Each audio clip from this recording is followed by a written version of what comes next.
सोने के घड़े। विजयपुर नामक गांव में धर्म नाम का जमींदार रहता था। उनके पास राम और सोम नाम के दो काम वाले थे। इतने सालों से वे दोनों उन पर ही निर्भर होकर काम कर रहे थे, इसीलिए वह जमींदार उनकी कुछ मदद करने की सोच रहा था।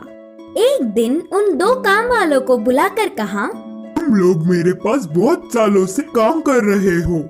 मैं अपने अपने पैरों पर खड़ा होते देख तुम्हारे बच्चे खुश होंगे, इसीलिए हमारे गांव की दक्षिण दिशा की खाली जमीन को तुम्हें दे रहा हूँ। तुम लोगों से जितना हो सके उतना लेकर खेती कर लो। इधर के पेड़ों और पत्थरों को हटाने में तो थोड़ा समय लग ही जाएगा, इसीलिए 5 साल तक तुम्हारा कर्ज भी माफ कर रहा हूँ।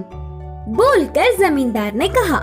जमींदार के बातों से दोनों काम वाले बहुत खुश हुए और तुरंत गांव से दूर उस खाली जमीन में जाकर आजू बाजू में दोनों ही 2-2 गज की जमीन ले लिए। वहाँ के जमीन पर खराब पत्थर और पेड़ों को हटाकर साफ कर रहे थे और ऐसे ही धीरे धीरे खेती का काम भी शुरू करने लगे। एक दिन राम अपने जमीन की खुदाई कर रहा था, तब अचानक उसे एक आवाज से उसके हल को कुछ लगा और उसे बाहर निकालने पर वह सोने के 2 घड़े थे। उनमें बहुत सारे सोने के जेवर भी थे। बाजू के खेत में काम कर रहे सोम को बुलाकर पूरी बात बताया। तब तुरंत सोम ने कुछ सोचकर कहा, अरे राम, हमारे इतने सालों का मेहनत का प्रतिफल अब मिल रहा है। इसे हम दोनों मिलकर बांट के खुशी जीवन बिताएंगे।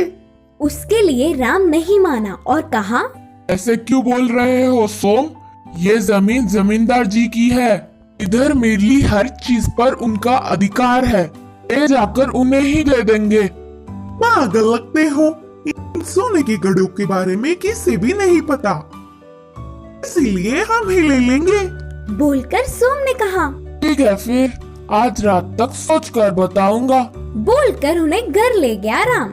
राम पूरी रात बहुत सोचकर सुबह ही जमींदार के पास जाकर उन कीमती जेवरों को देकर खेत की ओर चल पड़ा।